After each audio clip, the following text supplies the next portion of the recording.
kesehatan yang baik tidak dinikmati secara merata oleh semua orang. Sayangnya seperti itu.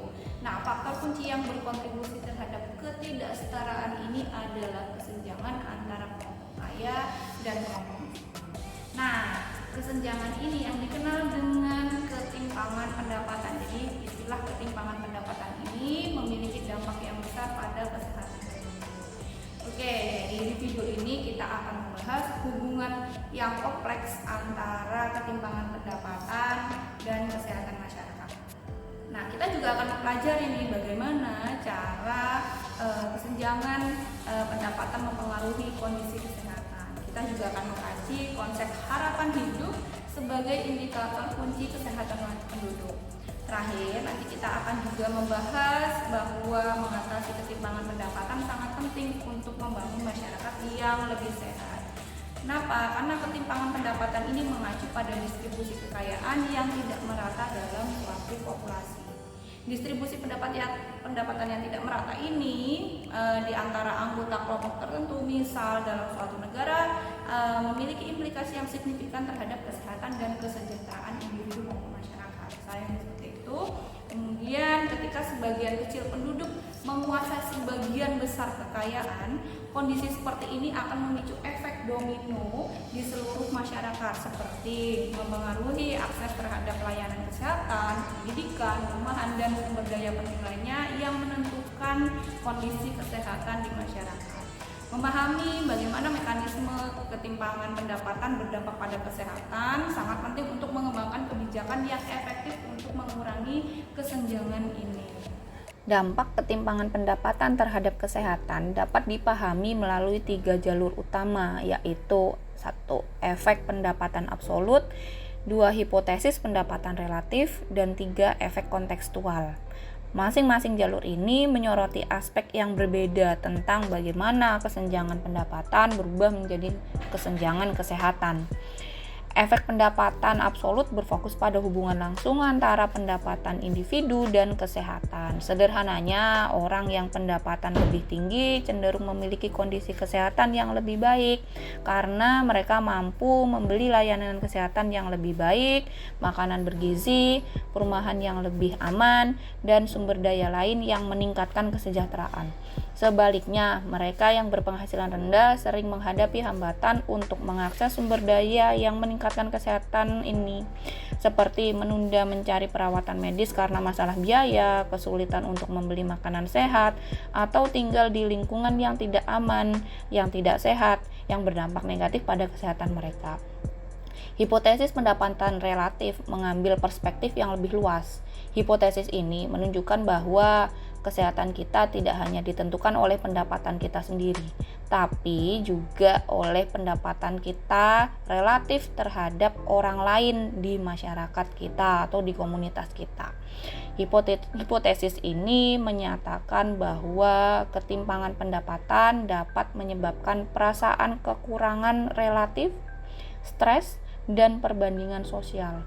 Ketika orang menganggap diri mereka lebih buruk daripada orang di sekitar mereka, ini dapat memicu emosi dan perilaku negatif yang merugikan kesehatan karena perbandingan sosial tadi yang dapat menyebabkan stres kronis, yang merupakan faktor risiko yang kita ketahui untuk berbagai masalah kesehatan, termasuk penyakit jantung, depresi, dan kecemasan. Kemudian efek kontekstual dari ketimpangan pendapatan mempertimbangkan dampak hidup dalam masyarakat yang tidak setara secara keseluruhan. Dalam masyarakat dengan ketimpangan pendapatan yang tinggi, seringkali terdapat kesenjangan sosial yang lebih tinggi, kohesi sosial yang lebih lemah, dan tingkat kepercayaan yang lebih rendah. Faktor ini dapat menciptakan iklim ketidakamanan dan ketidakstabilan yang dapat berdampak buruk pada kesehatan penduduk. Misal, tingginya tingkat ketimpangan pendapatan telah dikaitkan dengan meningkatnya tingkat kejahatan, kekerasan, dan kerusuhan sosial. Kemudian kondisi ini menyebabkan lingkungan yang penuh ketakutan dan stres yang dampak negatifnya pada kesehatan fisik dan mental. Selain itu, masyarakat yang tidak setara dapat kurang berinvestasi dalam barang publik dan jaring pengaman sosial seperti pendidikan, layanan kesehatan, dan layanan sosial yang sangat penting untuk meningkatkan kesehatan dan kesejahteraan di semua tingkat pendapatan. Harapan hidup. Jumlah rata-rata tahun seseorang diharapkan untuk hidup adalah indikator yang kuat dari kesehatan penduduk. Ini tidak hanya mencerminkan beban penyakit, tetapi juga kesejahteraan masyarakat secara keseluruhan. Yang mencolok, harapan hidup berkaitan erat dengan faktor ekonomi, terutama ketimpangan pendapatan. Sejumlah penelitian telah menunjukkan korelasi yang kuat antara tingkat ketimpangan pendapatan yang lebih tinggi dan harapan hidup yang lebih rendah. Dengan kata lain, orang yang hidup di masyarakat dengan kesenjangan pendapatan yang lebih lebar cenderung memiliki rata-rata harapan hidup lebih pendek dibandingkan dengan mereka yang hidup di masyarakat yang lebih egaliter atau sederajat. Hubungan ini berlaku bahkan setelah memperhitungkan faktor-faktor lain yang mempengaruhi kesehatan seperti perilaku individu dan akses terhadap layanan kesehatan. Ini menunjukkan bahwa lingkungan sosial dan ekonomi yang dibentuk oleh ketimpangan pendapatan memiliki efek yang kuat dan independen pada berapa lama dan seberapa baik kita hidup.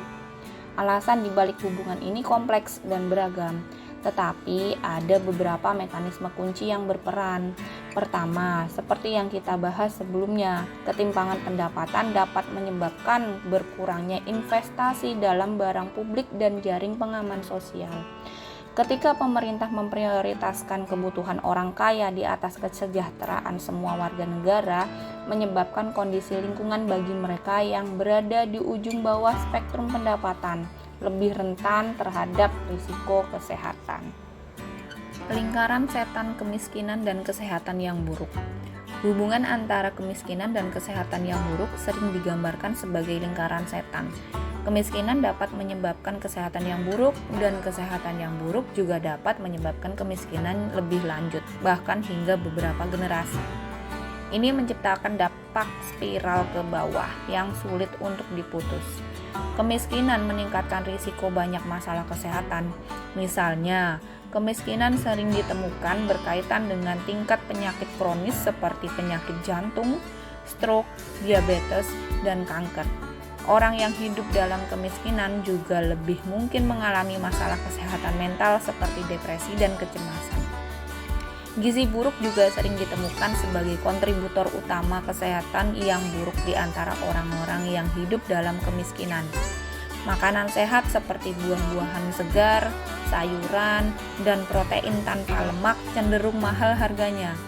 Orang dengan pendapatan terbatas seringkali bergantung pada pilihan yang lebih murah dan kurang bergizi, yang dapat menyebabkan kekurangan gizi dan meningkatkan risiko penyakit kronis.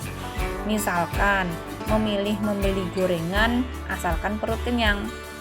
Terlebih lagi, kemiskinan seringkali berjalan seiring dengan kerawanan pangan, yang berarti bahwa individu dan keluarga mungkin tidak memiliki akses yang konsisten terhadap makanan yang cukup untuk memenuhi kebutuhan dasar mereka. Selain gizi, akses terhadap layanan kesehatan merupakan faktor penting lainnya. Orang yang hidup dalam kemiskinan mungkin tidak memiliki asuransi kesehatan atau menghadapi biaya langsung yang tinggi yang menghalangi mereka untuk mencari perawatan medis tepat waktu, sehingga dapat menyebabkan keterlambatan diagnosis dan pengobatan yang mengakibatkan kondisi kesehatan yang lebih buruk. Selain itu, kemiskinan dapat membatasi akses terhadap perawatan pencegahan seperti vaksinasi dan screening, yang penting untuk mencegah penyakit dan mendeteksi masalah kesehatan sejak dini. Memutus rantai, mengurangi ketimpangan pendapatan untuk masyarakat yang lebih sehat.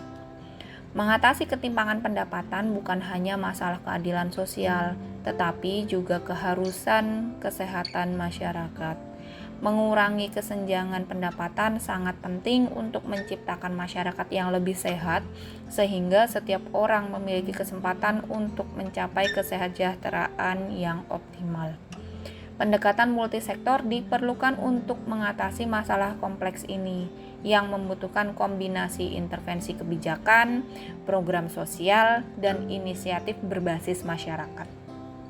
Salah satu langkah penting adalah menaikkan upah minimum menjadi upah layak.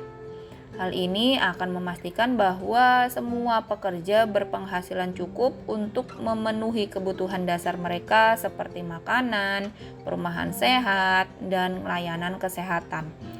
Upah layak dapat membantu mengangkat keluarga keluar dari kemiskinan, mengurangi tekanan finansial, dan meningkatkan akses terhadap sumber daya yang meningkatkan kesehatan. Berinvestasi dalam pendidikan anak usia dini merupakan strategi penting lainnya. Program anak usia dini yang berkualitas tinggi memberi anak-anak dasar yang kuat untuk perkembangan kognitif, sosial, dan emosional. Program-program ini dapat membantu memutuskan siklus kemiskinan dengan mempersiapkan anak-anak untuk sukses di sekolah dan kehidupan, sehingga dapat mengarahkan pada kondisi kesehatan yang lebih baik. Memperluas akses terhadap layanan kesehatan yang terjangkau juga penting. Cakupan kesehatan universal memastikan bahwa setiap orang memiliki akses terhadap perawatan yang mereka butuhkan, terlepas dari tingkat pendapatan mereka. Hal ini mengurangi hambatan finansial untuk mencari perawatan dan dapat membantu mencegah masalah kesehatan menjadi semakin buruk dan menjadi lebih mahal untuk diobati di kemudian hari. Selain intervensi kebijakan ini, penting juga untuk mengatasi determinan sosial kesehatan. Ini adalah kondisi di mana orang dilahirkan, tumbuh, hidup, bekerja, dan menua yang dapat memengaruhi kondisi kesehatan mereka. Mengatasi faktor-faktor seperti perumahan, pendidikan, pekerjaan, dan keamanan lingkungan sangat penting untuk menciptakan masyarakat yang lebih adil dan setara, yang mendukung kesehatan semua anggota. Nah, itu tadi materi mengenai dimensi kemiskinan dalam kesehatan masyarakat dan apa sih dampaknya ketimpangan pendapatan terhadap kesehatan masyarakat. Oke, sampai ketemu lagi di video-video pembelajaran berikutnya. Tetap semangat mempelajari epidemiologi sosial karena epidemiologi sosial itu menyenangkan.